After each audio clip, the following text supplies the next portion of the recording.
Il est très exactement 13h03 sur plateau d'RTCI. Je remercie l'équipe qui m'accompagne aujourd'hui, à savoir Tarek Adrissi pour sa précieuse collaboration technique et Sofiane Benjima côté création de contenu digital.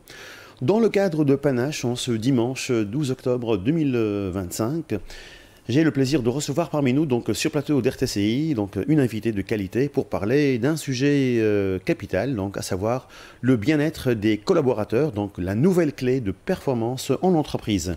Aujourd'hui, nous abordons un thème essentiel, donc et plus que jamais d'actualité, le bien-être des collaborateurs, cette nouvelle clé de performance en entreprise. Donc derrière chaque réussite, il y a des femmes et des hommes dont l'équilibre, la motivation et la reconnaissance font toute la différence. Alors, sans plus tarder, donc j'ai le plaisir d'accueillir mon invitée. Elle s'appelle Madame Nedia Stambouli. Elle est coach et formatrice. Bonjour Madame Nedia Stambouli et soyez la bienvenue parmi nous sur plateau d'RTCI. Merci beaucoup Mehdi, merci pour l'invitation.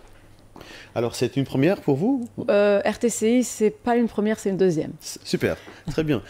Alors, comment on peut définir en quelques mots la notion de bien-être au travail aujourd'hui? Alors, pour introduire ce sujet, j'aimerais bien partager avec toi ainsi qu'avec les auditeurs une petite métaphore. Donc, imaginez un jardin, un lieu vivant, coloré où chaque plante pousse à son rythme. Certaines ont besoin plus de lumière, d'autres plus d'ombre, mais toutes ont besoin d'eau, de soins et d'attention. Une entreprise et ce jardin, la confiance et l'eau qui nourrit ce terrain humain. Sans elles, les plus belles fleurs se dessèchent. Les liens se fragilisent, mais avec elles, tout s'épanouit. Donc aujourd'hui, nous allons explorer ensemble comment cultiver la confiance, la bienveillance, le bien-être dans ce grand jardin collectif qu'est l'entreprise. Ah, c'est trop beau, hein? Merci. Très bien, alors on commence en beauté. Alors pourquoi, selon vous, donc, le bien-être des collaborateurs est-il devenu une véritable clé de performance en entreprise? Alors, le bien-être au travail, c'est un équilibre subtil entre le plaisir et le sens. Donc, c'est quand elle est présente, le collaborateur, ils vont oser, ils vont opérer, ils vont créer. Et quand elle manque, le climat, il va se figer. La peur, elle va s'installer. Et du coup, on va essayer de se protéger plutôt qu'à partager. Donc, cultiver le bien-être, c'est donc cultiver la confiance en soi, en l'autre et en la mission commune. Il y a une étude, Mehdi, dernièrement, qui a fait qu'un salarié heureux est 2 fois moins malade, 6 fois moins absent, 9 fois plus loyal. Il y a 31% de plus de productivité et 55% plus créatif. Tellement important le bien-être, hein? Tout à fait. Très bien. Alors, peut-on dire que l'entreprise moderne a enfin compris que la performance passe par l'humain? Eh bien, déjà, on appelle les ressources humaines. Oui, c'est vrai. Parce qu'un collaborateur, quand il se sent humain, il se sent respecté. J'entends souvent je ne suis pas matricule, je ne suis pas chiffre d'affaires. Et ça amoindrit bien sûr l'apport de l'être humain parce que l'humain ne peut pas remplacer une machine à 100%. Et du coup, c'est important que le collaborateur se sente respecté par rapport à lui tel qu'il est, avec ses compétences, avec ses ressources et avec l'apport qu'il va apporter en entreprise. D'accord. Alors, trouver l'équilibre entre vie professionnelle et vie personnelle, est-ce une utopie ou un véritable objectif atteignable? C'est un objectif atteignable quand le collaborateur il est soutenu, il est accompagné. Parce que quand l'être humain, la même personne, elle est en famille, elle est au travail, donc quand elle a cet équilibre au travail, elle va l'avoir dans son côté familial ou personnel et vice-versa. Donc à travers des formations, à travers des prises de conscience, à travers des coachings, le collaborateur, il va savoir comment bien gérer son temps pour pouvoir rentrer à la maison sans son ordinateur, pour pouvoir avoir sa casquette famille, parce qu'on a plusieurs domaines de vie, hein. On a plusieurs identités, il faut savoir s'arrêter et faire la part des choses. Oui. Alors, quel conseil on peut donner aux managers donc pour encourager cet équilibre sans nuire à la productivité? Tout à fait, c'est important. Donc pour cultiver, moi je dis, j'ai commencé par ce jardin de confiance et de bien-être.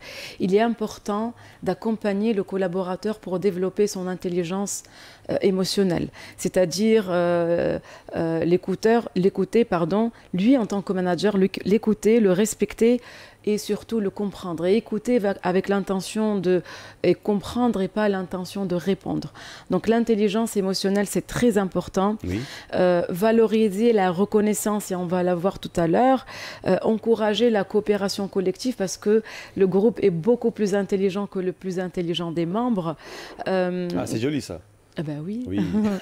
prévenir le stress et c'est important de l'accompagner par rapport à mieux gérer le stress, le comprendre et l'accueillir avec bienveillance et surtout donner du sens. Rappeler que chacun il a sa contribution Mehdi en entreprise, chacun a son empreinte, ce pourquoi il est là. Il est là, donc c'est important de valoriser l'apport humain de chaque collaborateur. C'est clair, Nedia. Donc, le sentiment d'utilité et la reconnaissance sont essentiels au bien-être. Pourquoi ces deux dimensions sont-elles souvent négligées? Alors, très belle question et je te remercie pour cette question. Super. Alors, réponse. Voilà. La reconnaissance, avant de répondre, il y a eu des études qui ont été faites sur le cerveau humain, sur l'impact d'un mot sur le corps humain. Et les mots, ils peuvent provoquer des mots, M-A-U-X. Oui. Hein, voilà. Donc, le manager, il a une importance très importante. Et une responsabilité. Et une responsabilité, tout à fait, parce que grâce à la reconnaissance, le cerveau, il va dégager ce qu'on appelle la dopamine. Oui, une hormone. Une hormone du plaisir. Oui. Et le cerveau, il va apprendre. Et quand on reçoit de la reconnaissance pour cette action, ça va faire du bien au collaborateur parce que ça va lui faire dégager de la dopamine. Et du coup, il est encouragé, motivé. Il va redemander. D'accord. Donc, il va doubler d'efforts. Et du coup, pourquoi la reconnaissance, elle n'est pas tout le temps exprimée? Parce que la reconnaissance, elle est souvent confondue avec la récompense. Ah, d'accord. Donc le manager, il croit que quand il va reconnaître, il va être obligé de donner de l'argent. Alors l'argent, c'est plutôt un stimulus, ce n'est pas une motivation. La reconnaissance est une motivation. Deuxièmement, parce que la culture du résultat, malheureusement, prime sur la culture du sens. Donc les chefs d'entreprise ou les managers, ils sont toujours axés chiffres. Donc c'est important prendre du recul par rapport à la culture du sens. Après, parce que le manager, des fois, ne sont pas formés pour savoir donner une reconnaissance. La gestuelle, le regard par rapport à l'effort du collaborateur, parce que la reconnaissance aussi suppose du temps et de la présence. Et malheureusement, on n'accorde pas assez de temps pour ce qui est précieux. On dit que ce n'est pas très important, les chiffres c'est plus important, alors que le résultat, ça impacte énormément. Et je finis parce qu'il y a une peur inconsciente de la vulnérabilité. Au fait, l'être humain n'a pas souvent envie de reconnaître qu'il a besoin de l'autre. D'accord. Et du coup, ça va amoindrir son importance, comme s'il va être diminué psychiquement. Du coup, il n'aime pas avoir besoin. Et ça, c'est des paradigmes, malheureusement. Pourtant, la reconnaissance authentique, c'est un acte de leadership. C'est très important. Exactement. Oui. Alors, la qualité des relations humaines influence directement l'ambiance au travail. Comment créer un climat bienveillant et coopératif dans une équipe? Alors, il est important que le manager soit aussi manager coach. C'est-à-dire, il doit savoir comment parler à ses collaborateurs et surtout qu'ils soient vraiment à même pied d'égalité. Parce qu'un collaborateur, quand il va sentir que le manager il a une préférence par rapport à une autre personne, lui-même, il va créer une tension au sein de l'équipe. D'accord. Et du coup, parler d'une manière bienveillante, parler avec confiance, accepter que le collaborateur puisse partager quelque chose, même le manager peut ne pas être d'accord, parce qu'on peut être d'accord, qu'on ne soit pas d'accord. Oui. Donc, ce sont deux manières différentes de voir une même chose. Et il y a des gens qui s'appellent conflit, il y a d'autres personnes qui s'appellent richesse.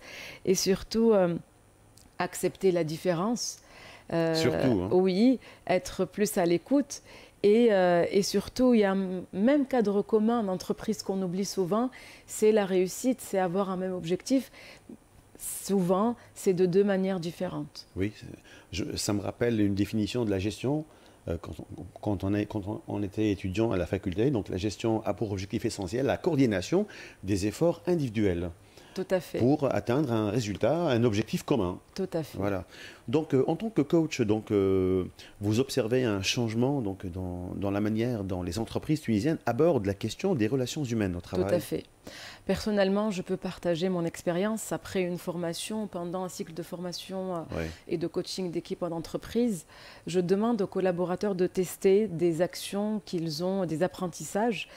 Et j'ai un retour extraordinaire sur la liberté que le collaborateur s'accorde grâce à cet apprentissage qui va le laisser mieux communiquer, choisir les mots, se respecter, respecter l'autre, être dans la bienveillance bien sûr. Oui. Et du coup dans le partage et dans la liberté de son élan de vie professionnel. Très bien. Alors, à quel point l'environnement physique, donc bureau, espace de détente, organisation du temps, joue-t-il un rôle très important donc, dans le bien-être, hein? Alors, il y a des entreprises qui ont créé des espaces de repos.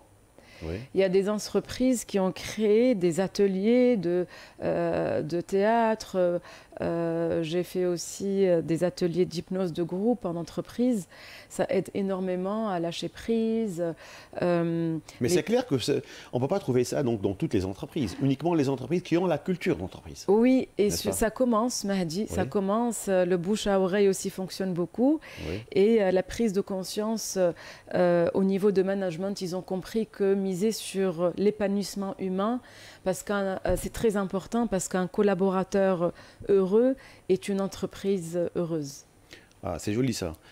Donc, j'aime beaucoup donc, ce que vous êtes en train de dire parce que c'est motivant et c'est inspirant. J'espère que les managers sont en train de nous écouter et sont en train donc, de prendre une décision positive par rapport à la gestion de leur personnel. Tout à fait. Très bien. Donc, alors, le télétravail a-t-il, selon vous, donc, amélioré ou détérioré cet équilibre entre confort et performance ? Alors, le télétravail, pour certaines entreprises, il a amélioré parce que quand le collaborateur, il se concentre à la maison, il y a une diminution du temps de pause entre collègues et il y a eu aussi, on a observé que le collaborateur, il était un peu plus productif. Par contre, pour les collaborateurs qui n'ont pas su bien profiter de ce télétravail, il a joué en leur défaveur. Il y a des entreprises qui ont arrêté carrément le télétravail parce qu'ils se sont rendus compte que la proximité physique, elle était importante pour la productivité. Ah, d'accord. Voilà. Très bien. Alors, le stress chronique est devenu une réalité quotidienne pour beaucoup de salariés. Quelles sont donc, selon vous, donc, les causes principales ? Alors, le stress, figure-toi que c'est un cadeau. C'est vrai ? Oui. On parle d'anxiété de performance, peut-être, hein, le stress, c'est un cadeau, c'est-à-dire c'est un signal. Le stress, c'est un moteur qui nous permet de nous lever et d'agir. Oui. Heureusement qu'on a quelque chose qui s'appelle le stress. Sinon, je serais arrivée à l'antenne à 13h30. Voilà, donc ça nous pousse à nous lever et d'agir. Tout à fait. Par contre, c'est quand on ne l'écoute pas et quand la demande, elle est supérieure à la capacité, c'est là où ça devient chronique. C'est-à-dire qu'un collaborateur, un manager lui demande de faire un travail et qu'il n'a pas les compétences ni les capacités, il va automatiquement stresser. Donc, c'est important que le manager puisse être à l'écoute pour pouvoir apporter son soutien ou apporter une ressource ou ou autre chose dont le collaborateur a besoin. Et c'est important, surtout la confiance. J'ai commencé par la confiance et toujours la confiance, Mahdi, entre le manager et le collaborateur, c'est vraiment une base dans la bienveillance, dans l'écoute, pour un épanouissement et une diminution du stress. Le stress chronique, il vient de là essentiellement. Alors, très bien. Comment un collaborateur peut-il donc apprendre à reconnaître les signes avant-coureurs du burn-out? Tout à fait. Alors, il y a le stress. Oui. Après, il y a l'anxiété. Oui. Après, il y a l'angoisse. Et après, il y a le burn-out. D'accord. Comme je viens de dire, le stress, il vient d'un gap entre la demande et la capacité. Donc là, ça peut jouer à l'encontre du collaborateur quand il n'a pas confiance en lui et quand il dit oui à tout. D'accord. D'accord. Il faut savoir dire non quand il le faut, parce qu'on peut tromper le manager, parce que quand il lui demande un travail et qu'il ne peut pas faire, ou qu'il ne sait pas faire, il faut le dire, tout simplement. Il faut le dire. Et quand on ne le dit pas, c'est automatiquement comme s'il appuyait sur un bouton stress. Et là, le stress, il va lui dire, c'est un cadeau peut-être mal emballé, mais c'est un cadeau pour lui dire, écoute, tu peux pas faire ça, il faut agir, il faut faire quelque chose. Très bien, oui, ça devient de plus en plus clair là, hein, avec le stress. Donc le stress positif et le stress, oui, c'est clair. Tout à fait. Alors, et du côté donc des dirigeants, donc comment prévenir la surcharge mentale dans leurs équipes? La surcharge mentale, c'est un fléau aujourd'hui parce que, vu la conjoncture internationale, il y a souvent une diminution des coûts, du coup moins de collaborateurs, plus de charges. Là, moi, je propose de faire une fois par semaine, s'ils le peuvent, un bilan de ce qui a marché, de ce qui a moins marché, pour pouvoir prendre les mesures nécessaires pour pallier à ce qui n'a pas fonctionné. Parce qu'on apprend, hein, moi je dis qu'il n'y a pas d'échec, il y a seulement du feedback. C'est apprendre de nos expériences. On ne peut même pas les appeler erreurs, c'est des expériences. Et comment on fait autrement? Oui. Surtout, penser à son objectif et que nous avons en nous toutes les ressources dont nous avons besoin pour changer et toujours apprendre et évoluer, avancer. Absolument. Donc il y a le savoir-être, le savoir-faire pour savoir évoluer. Tout à fait. Donc c'est très important. Alors, le manque de communication interne est souvent un facteur de mal-être. Quels outils ou pratiques peuvent aider à le corriger? Il y a la porte ouverte, donc il y a des managers qui ont cette notion. Qui sont à l'écoute. À l'écoute, oui. Exactement.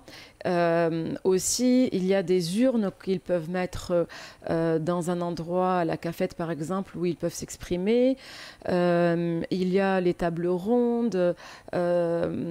Choisir un espace, pas le bureau, mais un autre espace de détente, ou même le fait d'être assis sur des poufs, ça va les relaxer un peu et détendre l'atmosphère. Et surtout que le manager, il peut commencer, dire cette semaine qu'est-ce qui a été difficile pour lui, parce qu'on est tous des êtres humains, et un manager aussi, il peut passer par des situations challengeantes. Rien que le partage des expériences personnelles, ça peut les aider à prendre conscience que il y a des hauts et des bas dans la vie, et grâce aux bas, on peut monter et apprendre. Tout à fait. Alors, c'est bien comme ça, donc, pour instaurer donc, une écoute active, réelle, des besoins individuels dans une organisation? Tout à fait. C'est l'écoute active. L'écoute active grâce aux questions, sans jugement, ni interprétation. Laisser le collaborateur réfléchir et s'exprimer à ce qu'il a été fait, reformuler, hein, parce que c'est important. Il y a des perceptions. Surtout, hein. Partager et lui demander ce qui lui convient et réajuster si besoin. Et s'il travaille avec l'équipe, est-ce que tout va bien? Est-ce qu'il y a des... Donc, si ça marche ou pas. Tout à fait. C'est comme la météo. Hein. Oui. Il peut aussi distribuer des cartes de météo. Oui. Et si météo, les nuages, le vent, la neige, le soleil, et chacun exprime par une image, ça va un peu désamorcer s'il y a des tensions. Et qu'est-ce qui fait qu'aujourd'hui, il y a des nuages, ou cette semaine, par quoi tu veux remplacer, quelle action, donc guider le collaborateur dans son introspection. Oui, c'est passionnant. Hein. Merci. Alors, les styles de management donc, autoritaires ou déconnectés sont encore présents. Comment peut-on donc accompagner les managers donc, vers plus d'empathie et d'intelligence émotionnelle? Alors moi je dis des fois, Mahdi, un manque de prise de conscience de la part des managers parce qu'ils croient que c'est comme ça qu'il faut agir. Peut-être qu'avant, c'était utile à un certain moment, mais aujourd'hui, nous sommes bien conscients que ce type de management, il va être contre-productif. Oui. Et du coup, moi, j'insiste sur des prises de conscience à travers un profiling, à travers un coaching, personnel ou à travers des formations en leadership. Parce qu'un leader, il montre l'exemple avant tout. Ah oui. C'est important de montrer l'exemple pour pouvoir drainer son équipe vers son objectif et vers un objectif commun. Et là, il y a le management participatif. Il y a plusieurs styles de management où vraiment, il peut être épanoui, le manager. Et surtout, ça ne va pas toucher à sa confiance ni à sa crédibilité. Au contraire, il ne peut que réussir parce que c'est ensemble nous allons tous arriver à atteindre cet objectif qui est la réussite de l'entreprise. Tout à fait. Alors, on parle de formation. Quelle place occupe donc la formation et le coaching dans une évolution managériale ? Aujourd'hui, elle devient primordiale. Elle devient primordiale parce que tout évolue, la technologie évolue et du coup, l'humain évolue, les neurosciences évoluent. Oui. Et à travers les neurosciences, on s'est rendu compte qu'un comportement ne vient pas par hasard, que nous sommes tous différents, c'est ce qui crée la richesse humaine. Il faut trouver la bonne personne au bon endroit. Et ça, c'est important qu'une personne, quand elle est introvertie, elle va avoir du mal à s'épanouir dans un poste de commercial, par exemple. Donc, c'est important de bien se connaître et de connaître les besoins de l'entreprise et surtout choisir vraiment le bon collaborateur ou le manager parce que des fois, ce qui se passe, on ne naît pas manager, on l'apprend, on le devient.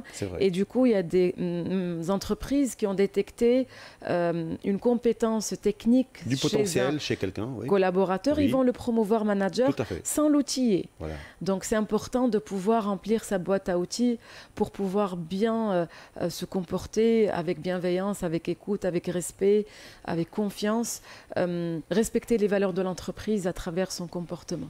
Très bien.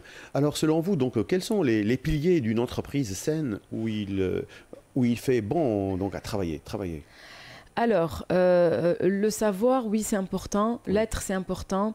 Il y a des entreprises qui misent beaucoup sur le savoir, les formations techniques, et pensent que les formations dans le développement des compétences professionnelles humaines, c'est les soft skills. Moi, je dis plutôt les hard skills, parce que c'est ce qui permet. Ben oui, parce qu'on peut être surdiplômé, mais si on ne sait pas comment se comporter avec l'autre, ben ça va créer une cassure. Du coup, chacun va travailler dans son coin et il n'y aura pas cette richesse humaine. Exactement, c'est clair. Hein. Alors, enfin, donc, si vous avez un message à adresser donc, aux dirigeants qui nous écoutent à propos du bien-être et des collaborateurs. Donc. Alors, le bien-être au travail, c'est un art de vivre ensemble. Oui. C'est apprendre à cultiver la confiance comme on cultive un jardin avec patience, écoute et bienveillance. Chaque jour, posons-nous cette question: que puis-je arroser aujourd'hui? La reconnaissance, l'écoute, la gratitude, car de la qualité de notre jardin intérieur dépend la beauté du jardin collectif. Ah, c'est trop beau ça, hein. J'ai bien fait de vous inviter. Merci Mandy, merci beaucoup. C'est fascinant, sincèrement. Alors, très bien, donc l'interview d'aujourd'hui touche à sa fin. Donc, merci Madame Nedia Stambouli. Donc, je rappelle que mon invité était Madame Nedia Stambouli, qui est coach et formatrice. Madame Nedia Stambouli, donc merci pour ce bel échange donc, par rapport à ce sujet donc, qui mérite une attention particulière, à savoir le bien-être des collaborateurs, la nouvelle clé de performance en entreprise. Je remercie l'équipe qui m'a accompagné aujourd'hui, à savoir Tarek Drissi pour sa précieuse collaboration technique et Sofiane Benjima côté création de contenu digital. Et côté micro, c'était là Mehdi Kantawi. Mesdames et messieurs, je vous remercie de nous avoir suivis dans l'espoir de vous retrouver donc la semaine prochaine. D'ici là, portez-vous bien, amusez-vous bien et surtout ne cessez pas de nous écouter et restez toujours fidèles à nos ondes d'RTCI. Allez, bye.